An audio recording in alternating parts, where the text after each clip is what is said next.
Mesdames et messieurs, merci d'être venus nombreux pour une conférence sur un thème qui peut surprendre lorsqu'on parle de la Méditerranée, puisqu'on parle de l'Iran, mais l'Iran, et je pense qu'on en aura la démonstration dans quelques instants, est une puissance qui impacte sur la Méditerranée.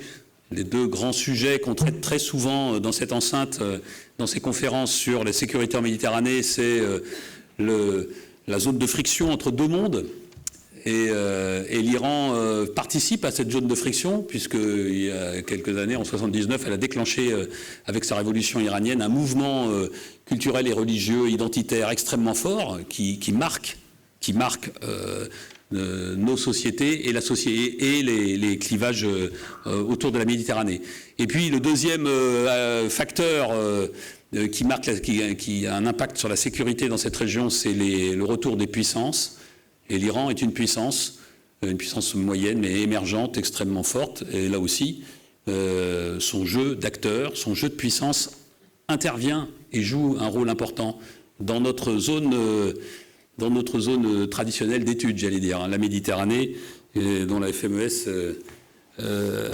fait son objet d'études privilégié, j'allais dire. Et M. Bernard Ourcade est l'homme de la situation pour nous parler de l'Iran. Il est géographe, il est directeur de recherche émérite au CNRS, il est ancien directeur de l'Institut français de recherche en Iran.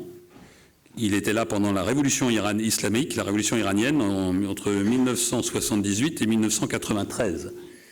Il a été fondateur et directeur de l'équipe de recherche du CNRS qui s'appelait Le Monde iranien entre 1993 et 2005. Il a publié de très très nombreux ouvrages sur l'Iran. Il est agrégé, il est docteur en philosophie de la Sorbonne.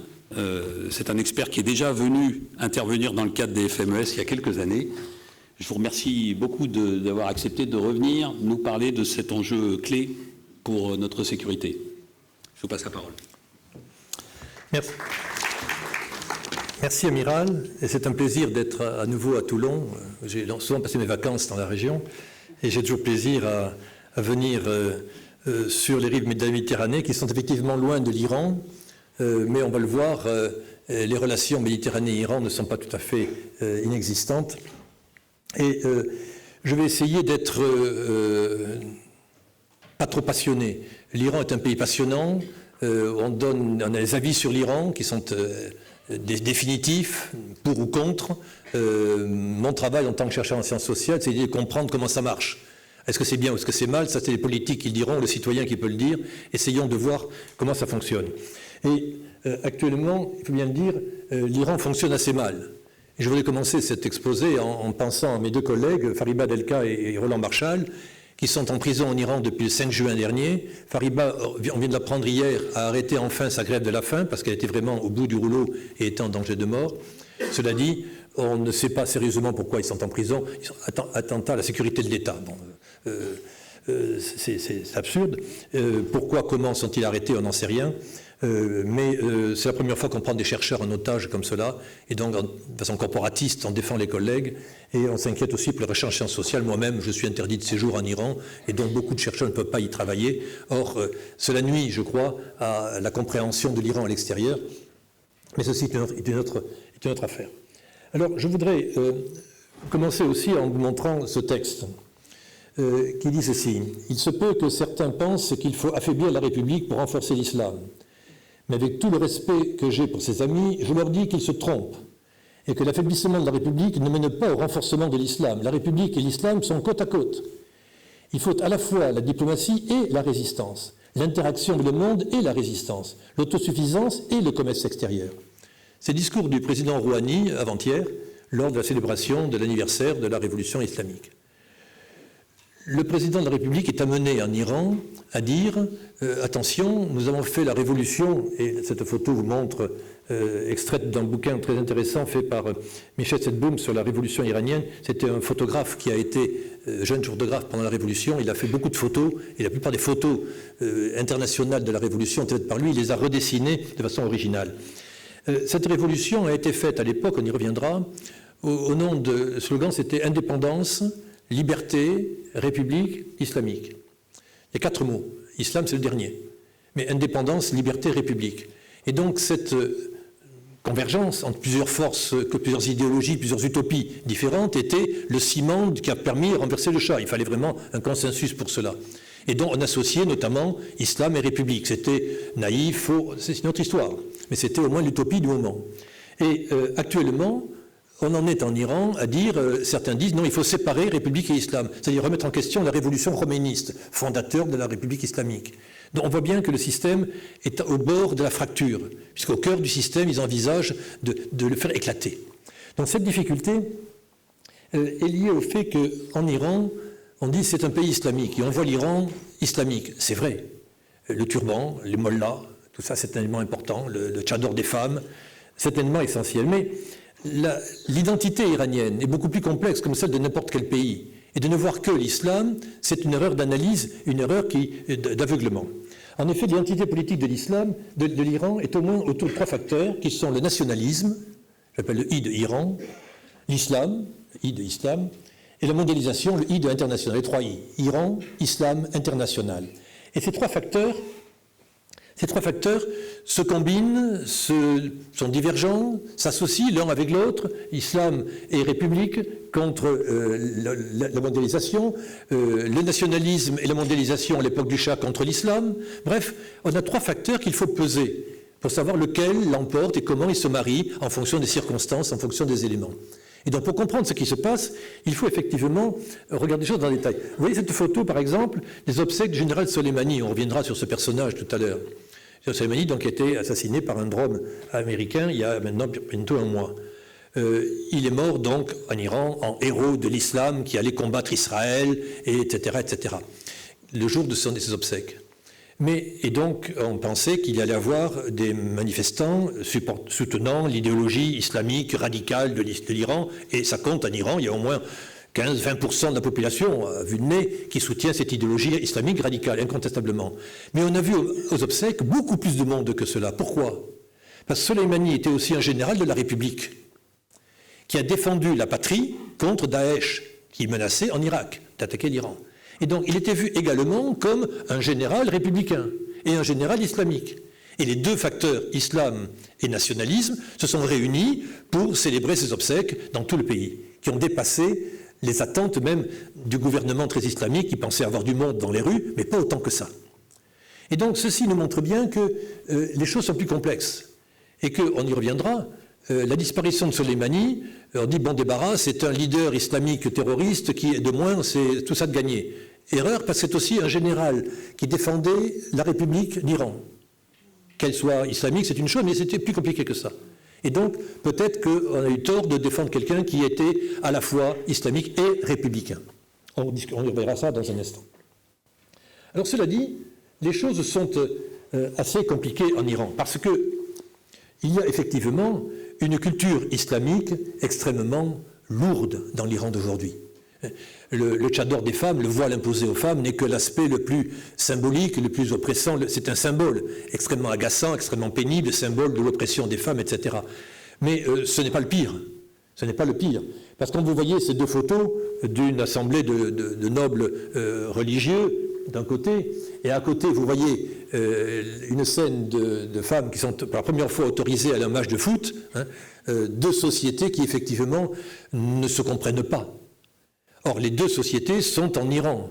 Le clergé est là, il a un poids important par tradition. Le curé de la paroisse, si vous voulez, on le respecte, mais si on n'est pas d'accord avec lui, même si on n'est pas chrétien, on respecte le curé de la paroisse, ça c'est pareil. Le mollah de la mosquée, on ne va pas à la mosquée tous les jours, mais bon, c'est un instrument de la société locale. Et l'islam populaire existe, c'est la religion des Iraniens à 90%.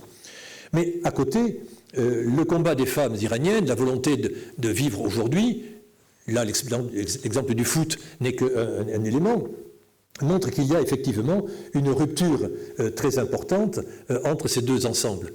Mais petit détail, le président Ahmadinejad, je me permets de dire le président Ahmadinejad, il est président de la République iranienne, avec des idées assez arrêtées en matière d'islamisme, c'est le moins qu'on puisse dire, mais il a été le premier à dire « Je veux que les stades de foot soient ouverts aux femmes ». Parce qu'effectivement, lui n'est pas un religieux, il est religieux dans sa façon de penser, mais il n'a pas de turban sur la tête, il n'est pas clérical, c'est pas un membre du clergé.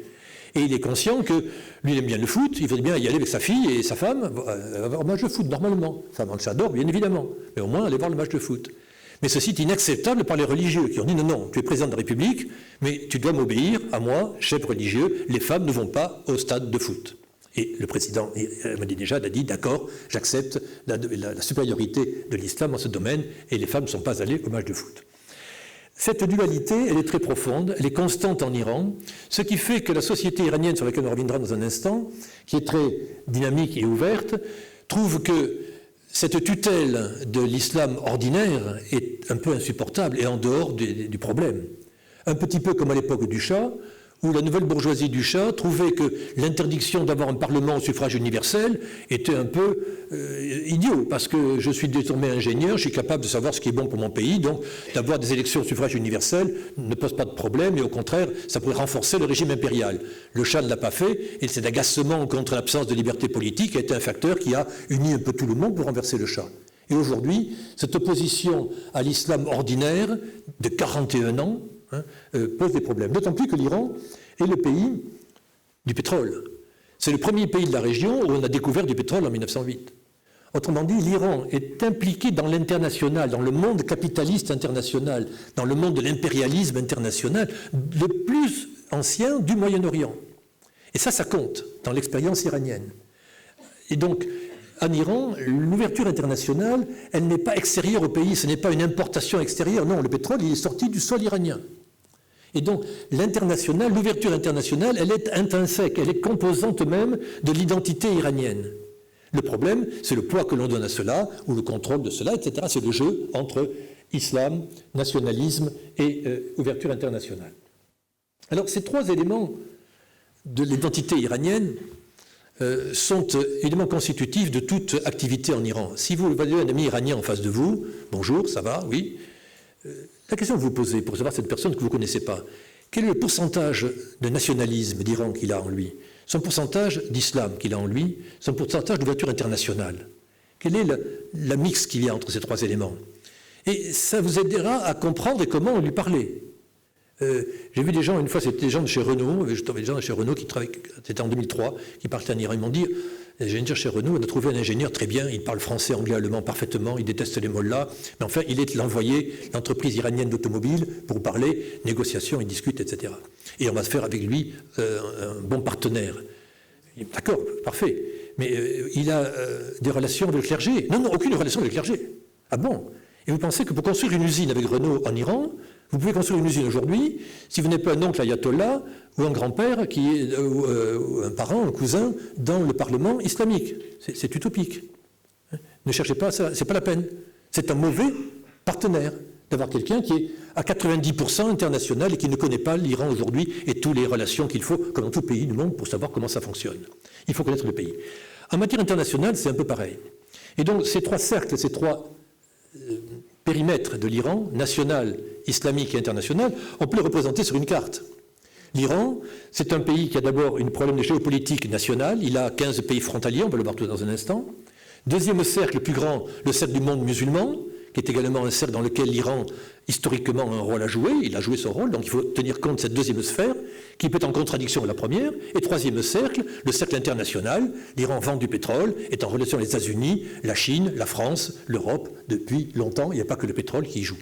Et il faut donc voir ces trois cercles qui se superposent, sont en contradiction, sont en rivalité, mais on ne peut pas analyser la politique iranienne, la géopolitique iranienne en Méditerranée ou ailleurs, sans intégrer ces trois cercles et ces trois priorités.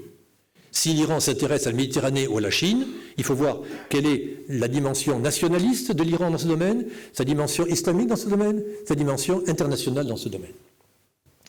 On va donc essayer de voir ça. Et commençons par d'abord le nationalisme, le cercle national. L'Iran est un pays qui a 15 pays frontaliers, 15 États frontaliers, record du monde après la Russie. En effet, si vous faites le tour de l'Iran, vous avez le Pakistan, l'Afghanistan, le Turkménistan, l'Azerbaïdjan, l'Arménie, la Turquie, l'Irak, mais la mer Caspienne est un lac, juridiquement. Donc la Russie et le Kazakhstan sont frontaliers de l'Iran. Et le golfe Persique, vous savez, il y a pas mal d'huile et de gaz au fond, et ça a été partagé au fond de la mer. Donc l'Iran est frontalier, par le statut particulier du golfe Persique, de tous les Émirats du Koweït, de l'Arabie Saoudite, du Qatar, du Bahreïn, des Émirats ou de Oman. 15 pays voisins par frontière maritime ou terrestre. Ce qui effectivement pose des problèmes de sécurité, de logique, d'alliance, de mésalliance assez complexes. Et ce pays est aussi un pays qui est donc comme une île. L'Iran est une île en fait. C'est un peu les Britanniques du Moyen-Orient. Parce que l'Iran aussi est un pays qui a été entouré, qui sont iraniens. Les Iraniens sont indo-européens, sont nos cousins. Nos cousins à nous, nos ancêtres sont passés au nord de la Caspienne et arrivés jusqu'ici, et les ancêtres des Iraniens sont passés au sud de la Caspienne, sont restés bloqués sur le plateau iranien. Donc, ils ne sont pas turcs, ils ne sont pas arabes, ils ne sont pas sémites. Donc, des Iraniens ethniquement différents des Arabes et des Turcs qui les environnent, sans compter les Indiens. Autrement dit, l'Iran se sent isolé. Par ailleurs, au XIXe siècle, l'Iran était un pays, était un buffer zone, une zone tampon. Entre quoi? Entre l'empire du Tsar, l'empire britannique des Indes et l'empire ottoman. Et le petit Iran indépendant, les Iraniens disent, nous étions indépendants. Non, vous n'étiez pas indépendant, l'Iran, désolé. Vous êtes un grand pays qui résistait à l'impérialisme tsariste, britannique et ottoman. Entre nous, il n'y avait rien à l'Iran. Et si l'Iran était indépendant, c'est en fait un no man's land. Personne n'avait intérêt à aller mettre un pied en Iran. Il n'y avait rien à tourner avec l'Iran. Donc l'Iran est une zone pour éviter que l'armée du Tsar et celle des Britanniques ne soient en contact. Même chose entre l'Empire ottoman et l'Empire britannique. C'est une zone vide, sans intérêt. Mais pour les Iraniens, évidemment, c'est autre chose. Parce qu'il y a une légende en Iran, la légende du roi Fereydoun. L'Iran est un pays qui a une tradition multimillénaire.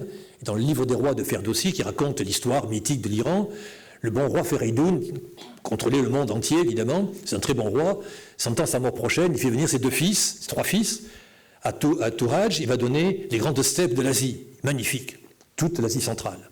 L'ancêtre des Turcs. À son deuxième fils, Salm, il va donner tout le Levant, le Paris de Roum, les grandes villes de Damas, de Bagdad, vers Athènes, vers Rome. Un magnifique empire. Et à son troisième fils préféré, il va donner le territoire le plus petit, mais le cœur de son royaume, l'Iran. Que s'est-il passé? Touraj et Salm sont associés pour tuer leur frère Iraj et prendre l'Iran.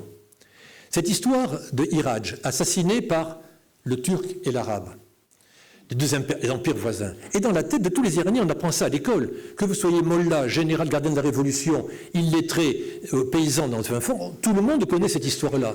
Et que l'Iran, le meilleur pays du monde, avec les gens les meilleurs du monde, sont entourés de gens extrêmement barbares et sauvages qui ne rêvent que d'une chose, c'est de prendre le cœur des Iraniens et de les massacrer. Et donc cet sentiment obsidional d'être entouré d'ennemis n'est pas un phénomène récent, comme c'est le cas en Arabie Saoudite, on le verra, mais le pays d'Arabie Saoudite n'a que 100 ans d'âge, même pas. L'Iran, c'est une vieille nation qui a des mythes nationalistes extrêmement forts, extrêmement enracinés, qui comptent pour l'ensemble du pays. Et si vous voulez réunir l'Iran, vous parlez de Fereydoun et de la mort de Iraj, et tous les Iraniens sont prêts à s'unir pour défendre la mémoire romaine de Iraj. Cet Iran aussi, on en parle souvent, l'Iran hégémonique, l'Iran qui va prendre les pays voisins, l'Iran qui est actif partout. Regardons les faits. Alors, vous allez me dire, tiens, il a un discours très pro-iranien. Je ne sais pas, il n'est pas pro-iranien. Je vous dis, je suis interdit de séjour, mais mes collègues sont en prison. Ce n'est pas question de pour ou contre, d'essayer de voir comment ça marche. Regardez l'Iran. L'Iran safavid. Vous avez ici l'Iran qui est devenu indépendant au XVIe siècle. L'Iran a été dominé par les Arabes depuis la conquête arabe jusqu'au XVIe siècle. Hein. L'Iran est indépendant depuis l'époque d'Henri IV chez nous, Shah Abbas. Cet empire iranien, il a perdu les provinces du Caucase et de Turkménistan. Il a perdu au profit des Ottomans ces régions-là, de la région de Bagdad à l'ouest, à l'est de l'Euphrate. Il a perdu au profit de l'Empire britannique ces zones-là et le Golfe Persique quand ces pays-là sont devenus indépendants. Et l'Iran, finalement, est resté dans cette zone-là. Il n'a pas conquis depuis 500 ans. Alors on dit l'empire de Darius. Attendez, ça remonte à 2500 ans. On ne peut pas analyser la politique étrangère italienne en comparant avec Jules César. C'est une erreur d'analyse. L'Italie d'aujourd'hui n'a aucun rapport avec l'Empire romain. L'Iran d'aujourd'hui n'a stratégiquement, politiquement, aucun rapport avec l'Empire achéménide. Mais avec l'Empire, avec le royaume safavid. Royaume safavid, pas empire. Donc, vous avez là un territoire qui, évidemment, regarde ce qui se passe dans les buffer zones, les zones tampons autour.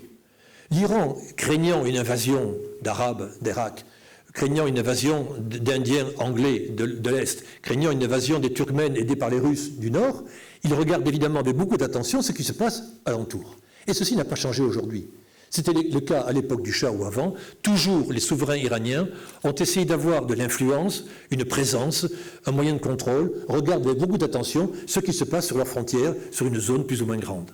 Et donc ceci est partie de la stratégie normale de tout pays qui cherche à défendre ses frontières. Et l'Iran, effectivement, a, au XXe siècle en particulier, subi l'invasion des Russes à plusieurs reprises, l'invasion des Anglais, des problèmes avec l'Irak, l'invasion de Saddam Hussein. Donc ils disent, il faut quand même regarder ce qui se passe à Bagdad, à Tbilissi, à Eshrabad, à Kaboul ou à Karachi, parce que notre intérêt national est en jeu. Autre élément important dans cette alliance entre nationalisme et islam, la guerre Irak-Iran. Guerre Irak-Iran, la plus longue guerre du XXe siècle, qui montre l'alliance entre la révolution islamique iranienne et le nationalisme. Beaucoup de ceux qui sont aujourd'hui les gardiens de la révolution étaient une troupe d'élite chargée de faire la police à l'intérieur pour éliminer les partisans du Shah. Ils avaient quelques moyens militaires de police intérieure. Quand l'attaque irakienne a eu lieu, ils ont dit que la République islamique est en danger, non pas parce qu'il y a encore 3 royalistes qui vont faire un contre-coup d'État, un contre-révolution, mais parce que l'invasion irakienne va faire tomber le régime. Donc, pour défendre la République islamique pour laquelle j'ai combattu, je dois défendre la frontière de l'Iran.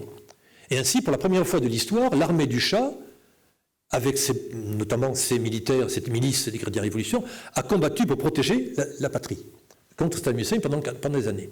On a donc l'alliance des nationalistes de l'armée du Shah et des miliciens, des anciens gardiens de la révolution politique. Et les deux, ma foi, sont en rivalité, ne s'entendent pas, se chicanent, mais ils ont fait le travail ensemble. Et ce qui est important dans une guerre, c'est évidemment les combattants, les morts de la guerre. Et l'Iran respecte les quelques 300, 400 000 morts qu'il y a eu à la guerre. C'est-à-dire une guerre qui a pas eu beaucoup de morts, parce qu'il n'y a pas eu de bombardement des villes. C'est une guerre entre militaires, avec des attaques très frontales de courte durée pendant 8 jours, qui faisaient 20 000 morts en 8 jours, mais après ça s'arrêtait pendant 3 mois, et après le combat continuait. Donc, pas beaucoup de morts, mais beaucoup d'anciens combattants.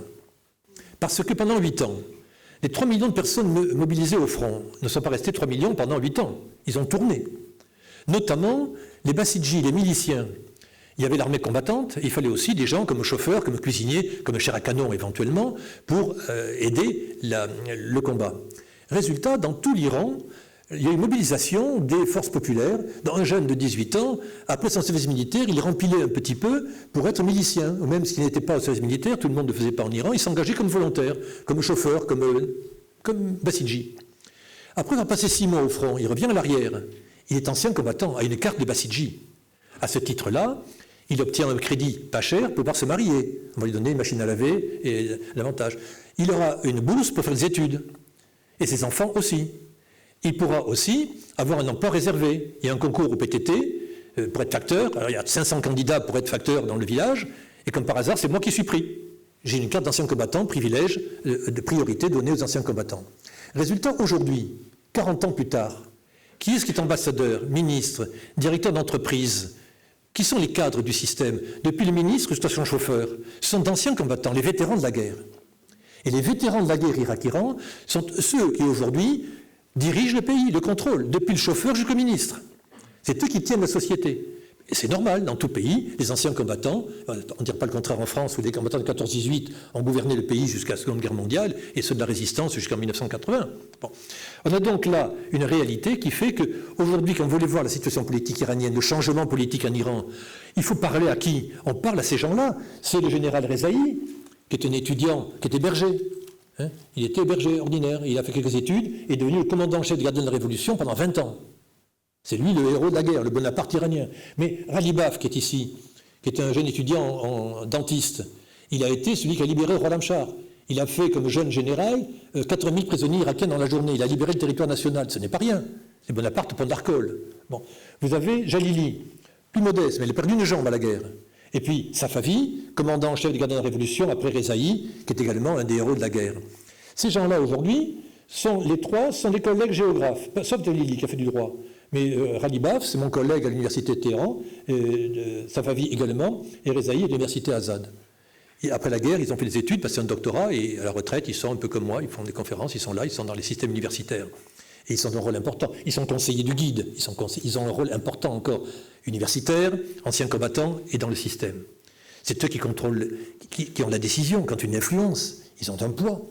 Et donc, ceci ne s'efface pas comme ça. C'est pas en disant, tiens, si le régime changeait parce que les jeunes ne sont pas contents. Attendez, oui, mais en face, il y a cela. Donc, tenir compte de ce nationalisme. Sur le chiisme, l'islam politique. Alors, le chiisme, c'est une secte, donc c'est un groupe religieux en Iran, dans le monde musulman, minoritaire, ça fait 10%. Dans les Iraniens, non seulement ils ne sont pas arabes ni turcs, mais en plus ils ne sont pas sunnites.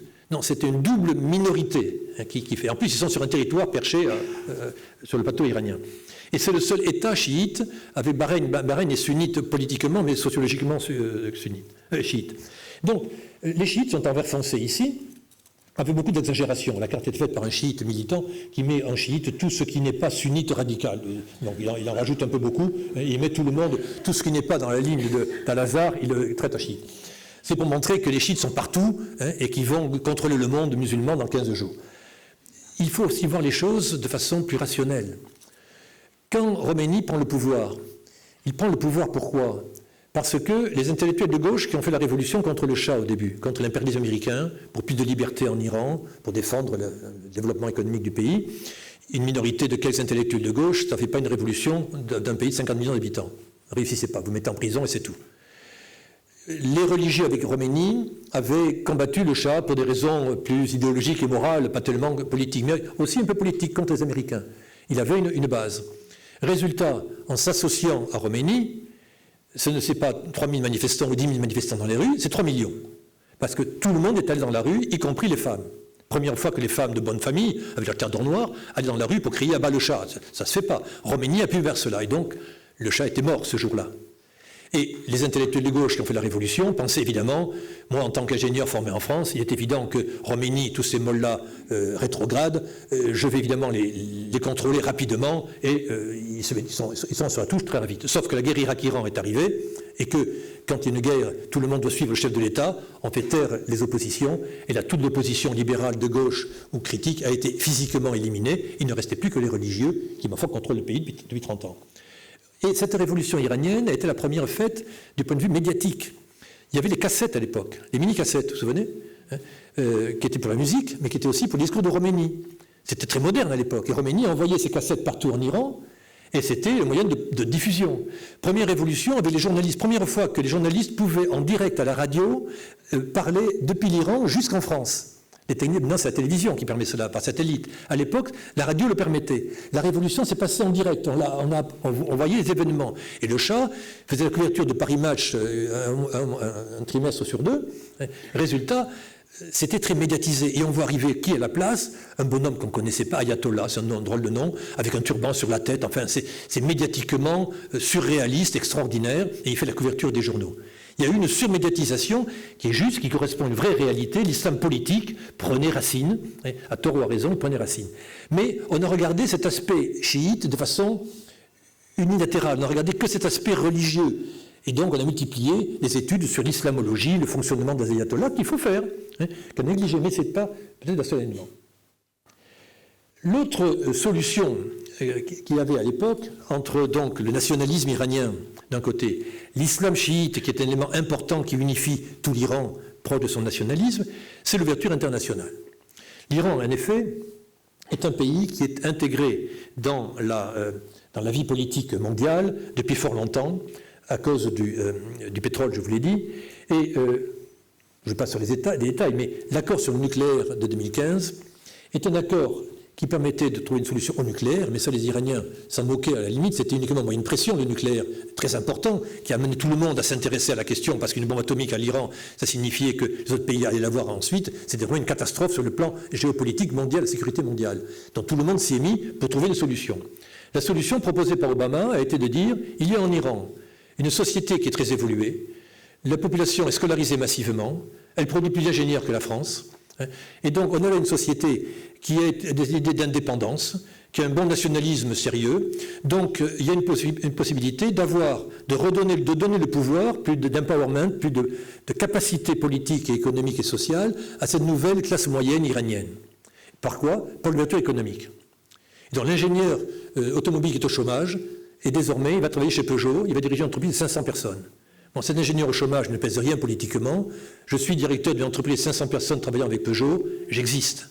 Et j'ai un rapport de force. J'existe politiquement. Et donc, l'ouverture internationale économique permettait ainsi à ce que les rapports de force changent à l'intérieur de l'Iran, que le I international ait de la consistance, alors que l'Iran était ruiné et n'avait plus d'activité internationale, était boycotté et sous sanctions internationales, ça aurait permis, non pas en 3 mois, non pas en 6 mois, mais en quelques temps, après les Iraniens font ce qu'ils veulent, de changer éventuellement les rapports de force politiques à l'intérieur de ce pays. Et de faire de l'Iran, non pas un pays qui exporte une hégémonie militaire, en Syrie ou ailleurs, on va le voir, mais exporte sa science, son économie, ses entreprises et sa culture. Une influence régionale, un peu traditionnelle d'ailleurs de l'Iran, qui est très mauvaise, on va le voir sur le plan militaire. Et donc, cette photo où on voit tout le monde entouré de l'Iran, c'est pour l'Iran une victoire considérable. Enfin, ça y est, on va pouvoir vivre au XXIe siècle. Et le I international, qui était marginalisé, devient essentiel. Évidemment, en déchirant l'accord sur le nucléaire, Trump fait le choix de maintenir le containment, disant « il ne faut pas que l'Iran devienne une puissance émergente efficace ». Il faut maintenir l'Iran sous la coupe, il faut éviter que l'Iran devienne une grande puissance économique et culturelle ou politique. Et donc, les discours sur l'Iran terroriste, qui est vrai par ailleurs, sur l'hégémonie iranienne dans la région, c'est vrai par ailleurs, sur l'Iran qui met son nez partout, c'est vrai par ailleurs. Cette dimension négative de l'Iran qui existait n'est pas combattue par un Iran positif à l'intérieur, et donc il reste le seul sur la scène. Et donc effectivement, vous avez l'Iran actif sur le plan militaire un peu partout, puisqu'il ne peut pas être actif sur le plan économique. Résultat, on a une situation qui est différente. Parce que si c'est une erreur stratégique, on dit cette activité-là, cette décision de Trump, ce n'est pas un crime, c'est une faute politique. C'est un choix stratégique qui est soutenu par ce que pensent l'Arabie Saoudite et Israël, notamment. Parce que Trump de l'Iran, il s'en moquait. L'accord fait par Obama, dont il était contre l'accord, mais ce n'était pas vital. Le fait que l'Arabie Saoudite et Israël étaient fondamentalement contre, on va le voir pourquoi dans un instant, a justifié cela. En 2020, la société iranienne n'est pas celle de 1979. En 1979, l'Iran était révolutionnaire, prêt à subir la difficulté d'une guerre, d'une révolution. Ça coûte cher une révolution, c'est difficile, c'est cruel. Mais il y avait un contexte révolutionnaire qui permettait de faire passer les choses. Et que la guerre Irak-Iran était acceptable en quelque sorte. Tout le monde s'est uni. Aujourd'hui, en 2020, la société iranienne est tout à fait différente. Aujourd'hui, les Iraniens ne sont pas prêts à aller faire la guerre contre qui que ce soit. C'est des gens qui veulent vivre aujourd'hui tranquillement. Il n'y a pas la mobilisation qu'il y avait lors de la révolution islamique, etc. Et dans la foule d'Iran, il y a beaucoup de femmes avec leur voile sur la tête, mais elles sont dans la société, une dynamique sociale tout à fait exceptionnelle. Et un Iran qui est effectivement ouvert, le foot, deuxième religion, ou première religion d'Iran, est extrêmement important, trouvant également un consensus de ce point de vue-là. Et donc, on a une société qui a beaucoup évolué et qui effectivement cherche à trouver une solution et qui n'a pas connu l'ancien régime ni la guerre.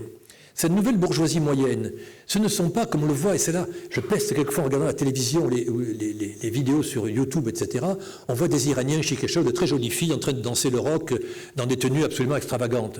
Ça représente des 0,01% de la population qui, dans tout pays du monde, existe. Bon, on connaît bien ces gens-là. Ça ne compte pas, ils ne votent pas, ils sont marginaux. Mais ce qui compte, c'est justement le fils du général gardien de la Révolution, du fils de l'ancien combattant de la guerre, qui a 70 ans aujourd'hui, son fils qui a 30 ou 40 ans, qui a donc été élevé dans le cadre de la Révolution, etc. Mais il a fait ses études supérieures, il est ingénieur aujourd'hui. Donc, il ne va pas tuer son père, il reconnaissant à son père qu'il a permis d'avoir une bourse d'études pour faire ses études. Mais il veut aussi vivre aujourd'hui. Et il n'est pas d'accord avec les idées révolutionnaires de son père, qui étaient très intéressantes en 1979 dans le contexte de l'Union soviétique, de l'impérialisme américain, de mille choses. Aujourd'hui, c'est différent, ils ont d'autres ambitions. Ce qui fait que les rapports de force sont tout à fait différents. Et on ne peut pas maintenir sous cloche une bourgeoisie moyenne d'origine populaire, qui n'est pas une petite minorité, comme à l'époque du Shah, qui ont fait la révolution contre le Shah, mais la majorité de la population. Une grande partie de la population qui n'est pas simplement anti-religieuse, non, ils sont dans le système iranien. Le I de Iran, le I de l'islam, ils l'ont. Mais dans une proportion qui est à 20%, qui n'est pas à 50%.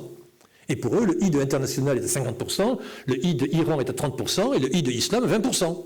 Bon. Mais il faut tenir compte de l'ensemble des paramètres pour effectivement avancer.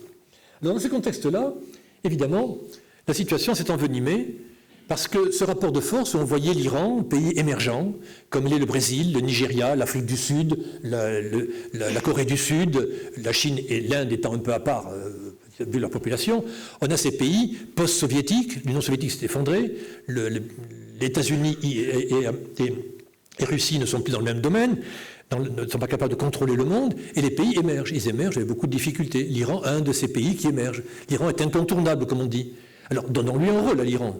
Oui, mais l'Iran est un pays méchant, un pays qui a une hégémonie, qui est anti-israélien, qui a des missiles, qui bombarde, qui sème la zizanie. Peut-être. Parce que, qu'est-ce qui s'est passé? Il y a d'abord eu le 11 septembre. En septembre 2001, les Twin Towers à New York, ce n'étaient pas les Iraniens. Ce n'étaient pas les Iraniens. Or, ils ont été accusés 2 mois plus tard d'être dans l'axe du mal. C'est la faute du mal, le terrorisme international est dû à l'Irak, à la Corée du Nord et à l'Iran.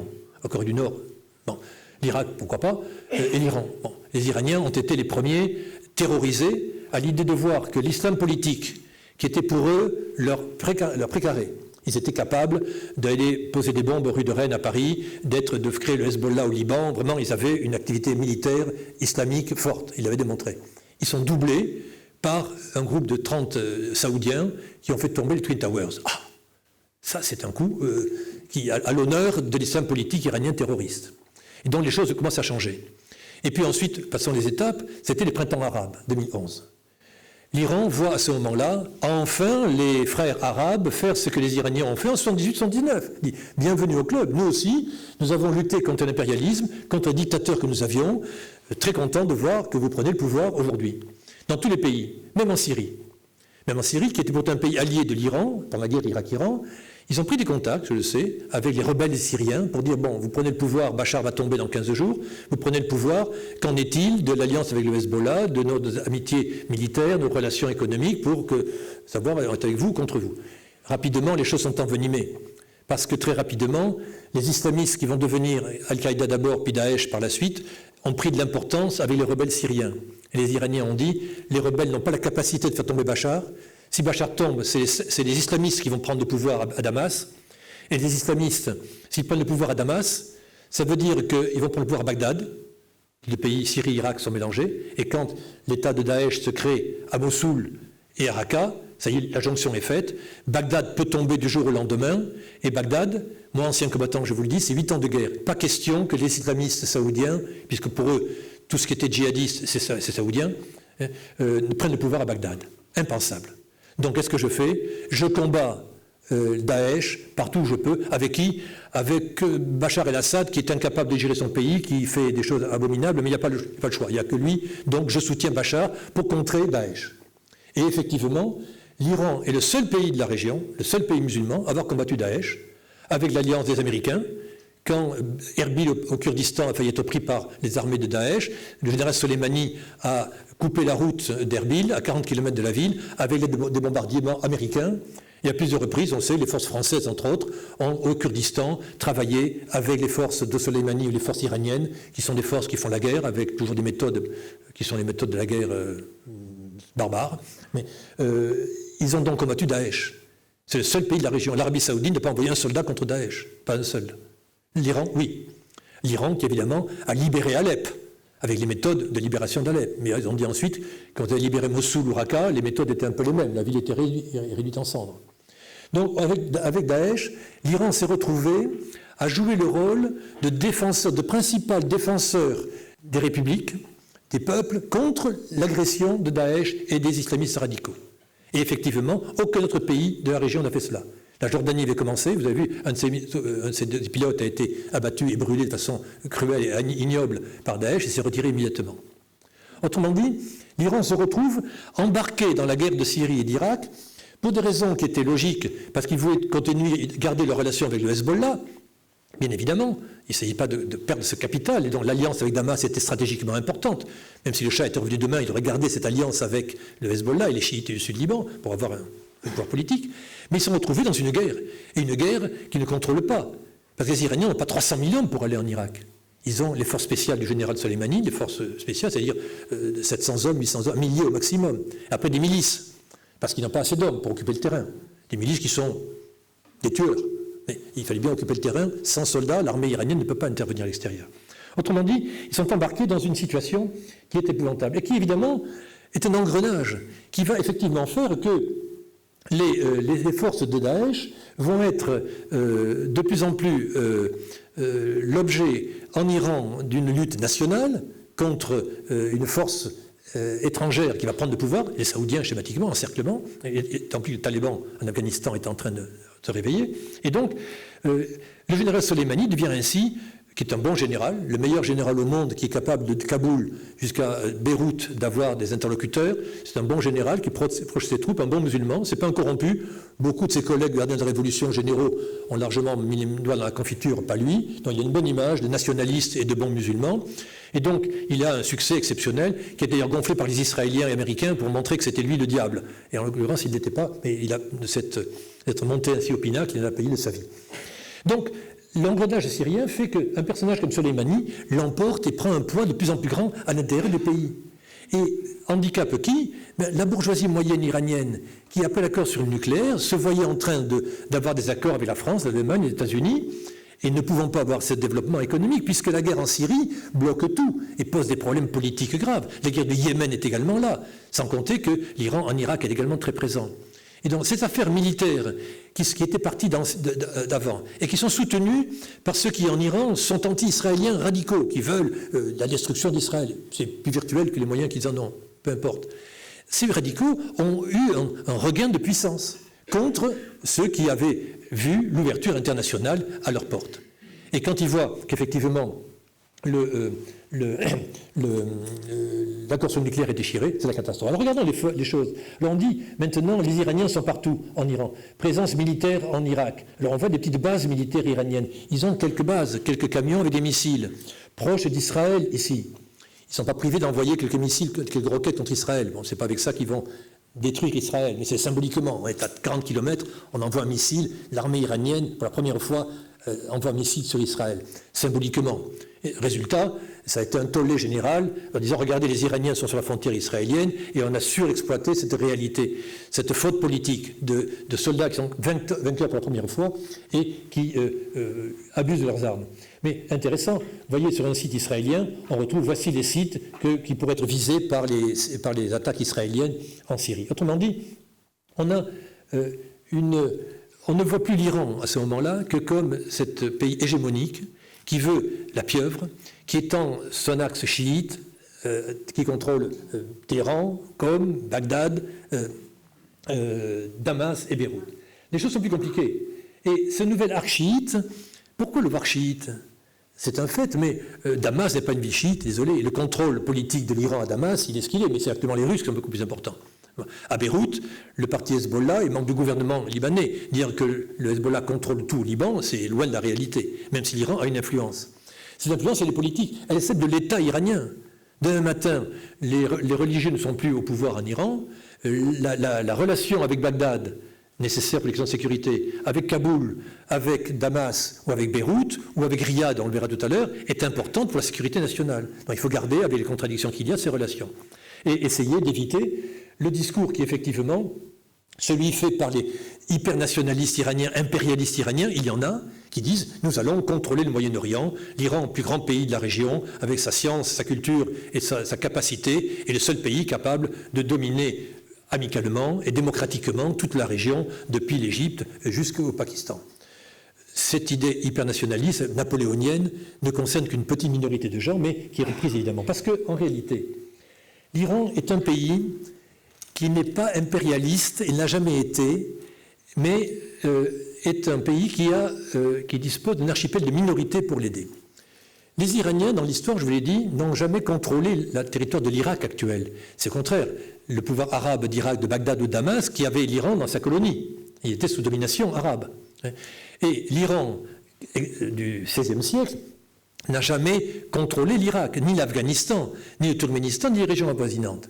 Et quand il y a eu des opérations militaires, les Iraniens qui sont persans, iraniens et chiites n'ont pas de capacité extérieure. Quand, par exemple, au XVIIIe siècle, Nader Shah, le roi d'Iran, va à New Delhi, il va à une opération de commando, il va à New Delhi, ravage New Delhi, met le feu à la ville, prend le tonne du pan et le Koh-i-Noor, les diamants du roi d'Inde, et revient. L'armée iranienne d'Nader Shah n'est pas capable de contrôler l'Empire des Indes, totalement, mais revient. En 1123, Arab Mohammad Qajar, le Shah d'Iran, va à Tbilissi, qui s'était révolté en Géorgie, brûle Tbilissi, fait 40 000 morts, il ne peut pas gouverner la Géorgie, il revient. Le général Soleimani va à Alep, il libère Alep, il ne peut pas contrôler Alep, Il se retire à Alep, laisse les troupes de Bachar arriver, et même il contrôle la moitié. L'Iran ne peut pas contrôler la Syrie, il n'a pas les moyens militaires de ça, ni les moyens sociologiques, ni culturels, ni politiques. L'Iran est nationaliste et défend son territoire, son précaré. Mais pour défendre ce précaré, il va utiliser ce que j'appelle donc l'archipel des minorités. Minorités chiites, évidemment. Dès qu'il y a quelques chiites, surtout avec une république islamique très chiite, dès qu'il y a un groupe de chiites, l'Iran va les aider. Pour quelques milliers de dollars, vous pouvez trouver des amitiés, des relations. Un groupe un peu extrémiste que vous armez, que vous entraînez. Le Hezbollah au Liban permet l'entraînement de ces gens-là, si on en a besoin. Résultat, tous les groupes chiites de la région sont aidés fraternellement par l'Iran. C'est une réalité. Mais il n'y a pas que ça.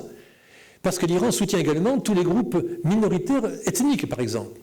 Il y a des persanophones au Tadjikistan, on va soutenir les Tadjiks contre les turcophones qui sont autour. On va soutenir les Tadjiks d'Afghanistan, le Massoud en particulier, contre les Pashtuns. Parce qu'on parle persan, on parle la même langue. Même chose pour les chrétiens. L'Iran a été un des seuls pays de la région à soutenir les chrétiens de Syrie notamment, quand Daesh les embêtait, parce qu'ils étaient sur le terrain. Et ils vont évidemment dire, oui, nous sommes capables de protéger les chrétiens d'Orient, alors que vous parlez, mais nous sommes sur le terrain, nous le faisons. Propagande, parce qu'ils ont fait ça, ils ont massacré par ailleurs. Et en Iran, les chrétiens n'ont pas bonne presse, c'est autre chose. Mais l'Iran va donc avoir cet archipel de minorités religieuses, ethniques ou autres religions, qui est un peu partout. Et donc, ça ne coûte pas trop cher, hein, et ça permet de mettre un caillou dans le soulier des voisins. On va soutenir les Houthis au Yémen. On ne sait pas ce que c'est, les Houthis. C'est une secte. Bon. Mais ils sont contre l'Arabie Saoudite. On va donc aider ces Houthis du Yémen, par peu de choses, mais ça permet d'embêter les Saoudiens et les Émiratis. Et donc, à peu de frais, on fait cela. Et donc, dans ce succès-là, le Hezbollah, évidemment, au Liban, est le plus grand succès, mais il faudrait 3 conférences pour en parler. C'est évidemment un investissement important, mais qui est chaque fois fondé en Iran sur un groupe social. Ce n'est pas un parti politique avec un parti politique. L'Iran se fonde sur un groupe de chrétiens, sur un groupe de persanophones, sur un groupe de chiites qui vivent le chiisme parce que c'est leur religion ordinaire. Au Sud-Liban, les chiites du Sud-Liban sont une communauté importante depuis toujours. À l'époque du Shah, il y avait très fortes relations entre les chiites du Sud-Liban et l'Iran impérial. Bon. Ensuite, ça a changé de nature politique. L'Iran cherche à avoir une base durable et que ces relations-là, avec toutes ces minorités, ce soit un investissement. Mais le problème a été que, pour l'instant, cet investissement a été largement militaire ou terroriste. Et donc on voit le danger iranien partout dans toute la région. Et on dit hégémonie iranienne. Il faut voir la réalité. Techniquement, historiquement, l'Iran n'a pas la philosophie de cela et la capacité de faire cela dans son histoire. Et militairement, c'est évident. Sans être un angélique. Autre chose. Voyons maintenant la réalité plus régionale entre l'Iran et l'Arabie Saoudite avant d'arriver, mais je me dépêche, je parle trop, avec la Méditerranée. On a effectivement 2 puissances qui émergent dans la région, l'Arabie Saoudite et l'Iran. 2 États qui n'existaient pas il y a 40 ans. La République islamique d'Iran n'existait pas il y a 40 ans, c'est l'Iran du Shah, autre chose. L'Arabie Saoudite, à 50 ans, était une colonie américaine. Aujourd'hui, c'est un État puissant qui a des ambitions. Et ces 2 pays contrôlent le Golfe Persique. Autrement dit, on a des rivaux. Alors on dit sunnites, chiites.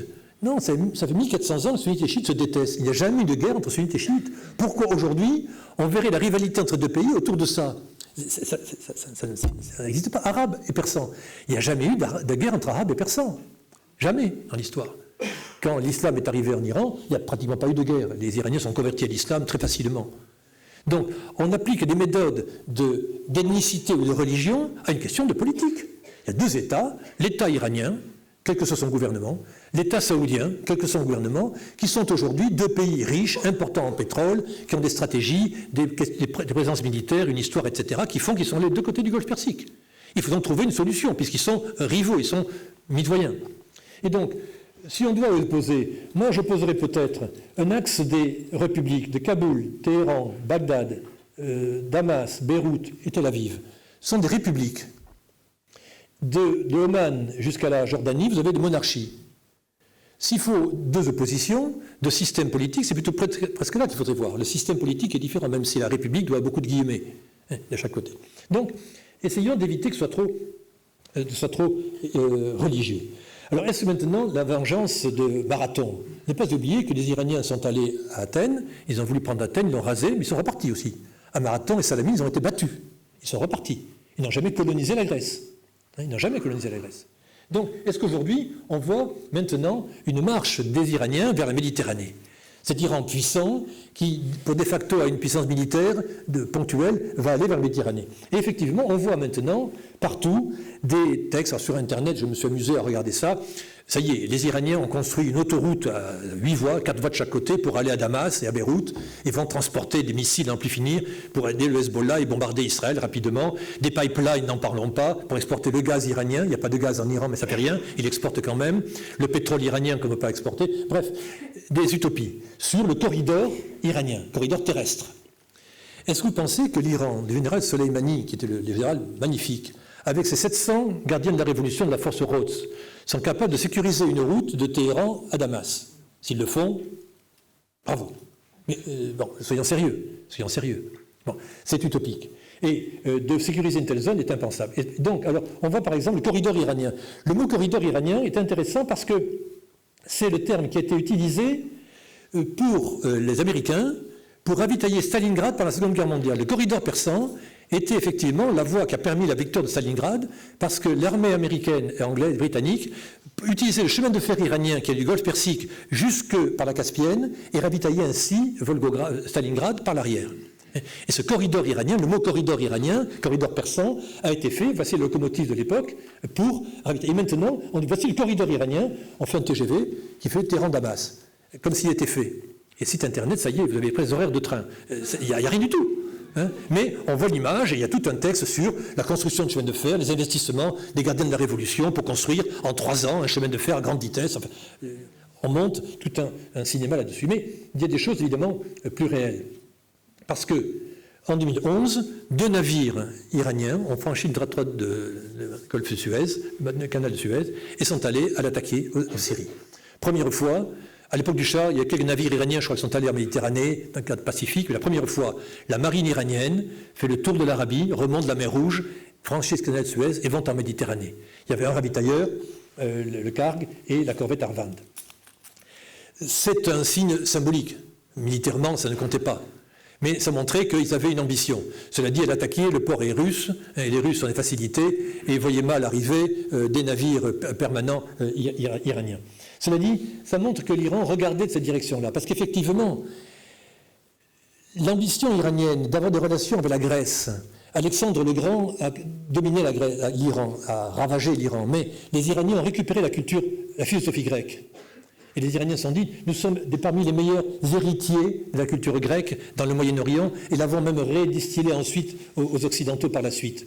Donc, la magie, l'attraction de la Grèce antique, de la Rome antique, fait partie des idées intéressantes de la culture iranienne, traditionnelle, culturelle, mais qui passe évidemment par la bataille de Marathon et Salamine ou par les navires iraniens qui sont là, qui sont le fer de lance, mais qui sont négatifs par rapport à l'idée que la philosophie iranienne pourrait se marier à la philosophie occidentale. Alors concrètement, on sait bien que la marine iranienne, en fait, est en 2 aspects. L'un, c'est les gardiens de la Révolution, qui ont une flottille de tout petits navires, qui harcèlent les grands navires, dont ils ont une flottille de 500, 600, on ne sait pas combien, petits navires, avec des armes relativement légères, des missiles à courte portée, qui peuvent ainsi attaquer les navires importants. Ils sont dans le Golfe Persique, en amont du détroit d'Ormuz. Parce que la marine iranienne en général est de bon niveau, et tous les analystes disent que les Iraniens ont une marine qui est petite, mais qui est sérieuse, et qui est capable maintenant d'aller jusqu'en Chine, et surtout d'avoir une activité, entre autres, dans le golfe d'Aden contre les pirates. Et les Iraniens ont une présence permanente, parce qu'ils veulent effectivement que leurs pétroliers soient en toute sécurité, passent vers la mer Rouge, et franchissent le canal de Suez, ou aillent vers la Chine et vers l'Inde en toute sécurité. Donc, on a là une armée qui peut faire des choses, mais c'est quand même assez marginal. Le nucléaire a été une aventure importante qui permettait à l'Iran de rentrer directement dans la cour des grands. Mais on a bien dit que l'Iran, petit pays, ne pouvait difficilement en quelques jours avoir une armée disposant d'une arme atomique. Ça bouleversait complètement les équipes stratégiques et ça posait des problèmes de dangerosité considérables pour les pays voisins et pour Israël, évidemment, qui était le pays le plus visé par la politique iranienne, quelle qu'elle soit. Et donc, même si la politique nucléaire iranienne est soutenue largement par les nationalistes, vous alliez à Los Angeles, tous les Iraniens royalistes de Los Angeles étaient pour la bombe atomique iranienne, à condition que ce soit le Shah qui la dirige.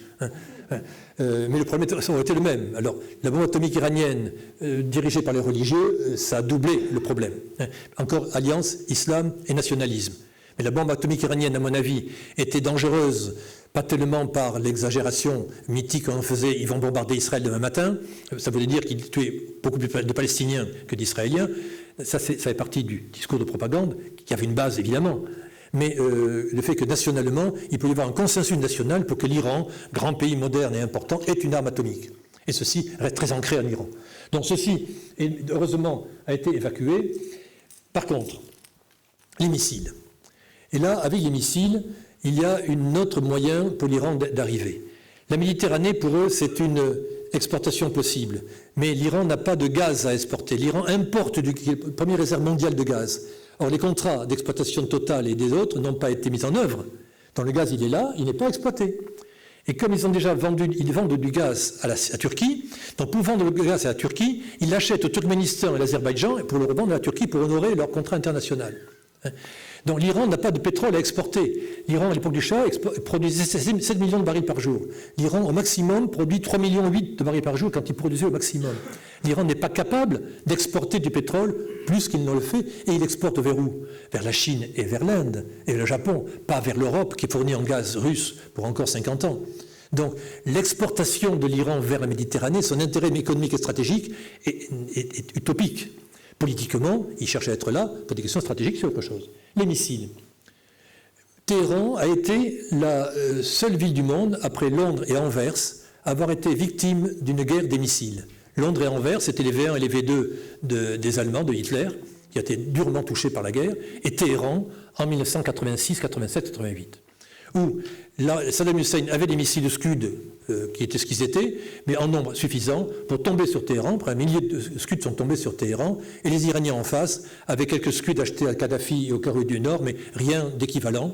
Résultat, ils ont dû subir une guerre des missiles sans pouvoir répondre, n'ayant pas l'aviation pour les atteindre, ni des missiles antimissiles. Et j'étais témoin de ça, j'étais à Téhéran pendant les bombardements de mes Scud. Quand vous avez entendu l'alerte, le Scud est en haut, puis on entend boum, c'est la bombe qui est lâchée, parce qu'il lâche la bombe comme ça, et il tombe, et on dit il y a environ 2 minutes avant qu'elle arrive sur le sol, et puis on entend boum, tiens, c'est pas pour moi, hein, mais ça crée une drôle d'ambiance. Mais quand aujourd'hui, vous allez voir un général iranien, Shamrani, le commandant qui dirige le centre d'études stratégiques iranien, et vous lui dites, monsieur le ministre, monsieur, ne faites plus de missiles. Il dit, je suis d'accord. La légende veut qu'il ait dit cela à notre ministre des Affaires étrangères. Vous me livrez demain matin 250 Rafales et les Exocet qui vont avec, j'abandonne immédiatement ma politique de missiles. Mais comme vous ne pouvez pas me donner 250 Rafales demain matin et les Exocet qui vont avec, comme vous avez vendu à mes amis saoudiens qui sont en face, je suis bien obligé de faire ce que je peux. Et donc les missiles ont été beaucoup plus que sur le nucléaire, une priorité scientifique et technologique de l'Iran, qui ont donc progressivement travaillé sérieusement, embauchant les meilleurs scientifiques, les payant très bien, pour réussir à avoir une industrie nationale de missiles, et qui maintenant, ma foi, a failli mettre un satellite sur orbite, sont capables de le faire. Le dernier a échoué, mais ils en ont mis d'autres avant. Et donc, les Iraniens, même si la photo que vous avez là est évidemment bidon, parce que jamais on ne lance des missiles comme cela, mais ils ont des drones efficaces, et effectivement, la priorité pour eux, c'est évidemment le détroit d'Ormuz, qu'ils ne veulent pas bloquer, parce que les deux gendarmes du Golfe ont intérêt, effectivement, à ce que le pétrole et le gaz passent par là. Une guerre est impensable, parce que les deux voisins, saoudiens et iraniens, les deux gendarmes du Golfe, c'est l'époque du Shah. À l'époque, le Shah était beaucoup plus important que l'Iran. Restent ces deux gendarmes, ces deux seuls pays qui sont capables de contrôler la sécurité de cette région pour que les Chinois, les Indiens ou les Japonais puissent avoir du gaz et du pétrole iranien, ou saoudien, ou émirati, ou koweïti, de façon correcte. Et donc, il y a potentiellement un accord. Cela dit, les deux pays sont très différents. C'est deux histoires différentes. L'Iran, c'est un vieil État, l'Arabie saoudite ne l'est pas, et deux sociétés qui sont évidemment extrêmement différentes. Et là, le bombardement de sites pétroliers saoudiens l'an dernier a été un traumatisme. Comment les missiles de croisière iraniens ont pu toucher les raffineries de l'Aramco en Arabie saoudite sans que personne n'ait rien vu, faisant que la production de pétrole saoudienne baisse de 50% immédiatement. L'armée américaine était là, n'a pu rien faire. L'armée saoudienne, la plus armée du monde, mais on dit en Iran, on dit que les Saoudiens ont le meilleur armement du monde, mais pas d'armée pour mettre en œuvre l'armement qu'ils ont. Résultat, il y a un vrai problème. Et immédiatement, Mike Pompeo, le secrétaire d'État américain, se rend à Riyad pour leur dire on ne va pas faire la guerre pour vous, on ne peut pas. On ne peut pas faire une guerre contre l'Iran, on veut se retirer du Moyen-Orient. Et donc c'est un vrai problème, qu'est-ce qui va se passer ? Est-ce que ce n'est pas le début d'un début de négociation ? Et effectivement, à la suite de cela. Parce qu'effectivement, il faut que la sécurité dans la région se mette en place. On commence à parler de ce qui était en chantier depuis longtemps, parce que l'Iran et l'Arabie saoudite ont eu de bonnes relations pendant longtemps, même après la guerre Irak-Iran, pour essayer d'avoir un pacte de sécurité régionale, disant on ne s'aime pas. Vous êtes arabe, je suis persan, vous êtes sunnite, je suis chiite, on a deux histoires différentes, mais on est là encore pour 3000 ans. Hein. Donc, essayons de trouver, on nous vient dit, une cohabitation. Et effectivement, on a vu le Premier ministre irakien aller à Bagdad, aller à Riyad, et essayer de faire les intermédiaires, et le roi d'Oman, l'ancien et le nouveau, qui sont là pour essayer de trouver une situation pour que l'Iran retrouve, avec l'Arabie saoudite, des situations. Mais qu'est-ce qui est important pour arriver à la fin de cette intervention? Vous avez un Iran, un pays qui a changé. Quels sont les partenaires de l'Iran économique? En rouge, j'ai mis les pays de la région. Là, c'est la Chine. La France est ici, n'existe pas même. En rouge, les pays de la région. L'Iran est devenu un pays qui certes exporte des missiles, exporte des milices, exporte des frigos, des machines à laver, des produits alimentaires, et l'Iran a des relations économiques avec tous ses 15 voisins de façon substantielle. La société iranienne, le commerçant iranien, a commencé à travailler dans la région. Alors on ne voit que l'aspect militaire qui existe, mais qui handicape le commerçant.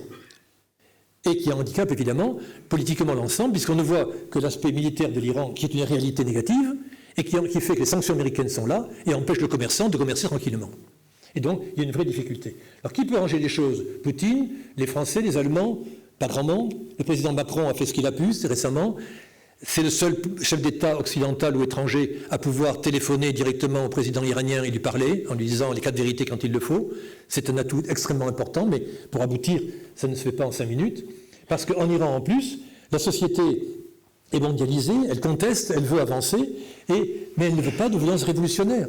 Les émeutes d'autre jour en Iran n'ont pas fait l'unanimité.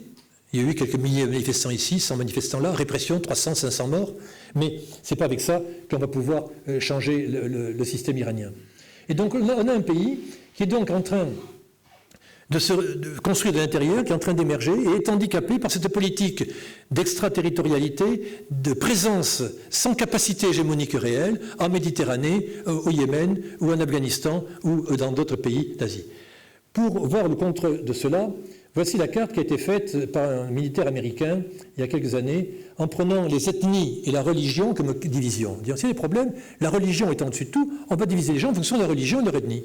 Donc on va faire une Perse, une république kurde, un Irak sunnite, un Irak chiite, une principauté, un Vatican pour la Mecque, etc. Un Afghanistan, on a enlevé le Baloutchistan, un Pashtounistan, un Azerbaïdjan qui réunit la moitié de l'Iran. Bref, on prend les identités ethniques et religieuses et on oublie les sociétés contemporaines qui disent « je suis iranien, je suis chiite comme tout le monde, mais je suis ingénieur ». Alors d'accord, je suis chiite et iranien, mais je suis aussi ingénieur. Prenez compte de ma capacité d'ingénieur, qui est la plus dynamique et qu'on oublie un peu trop souvent. Donc voilà cette situation, et en fait, il faut effectivement boire beaucoup de thé pour réussir à trouver une solution pour cet Iran assez bizarre. Merci de votre attention.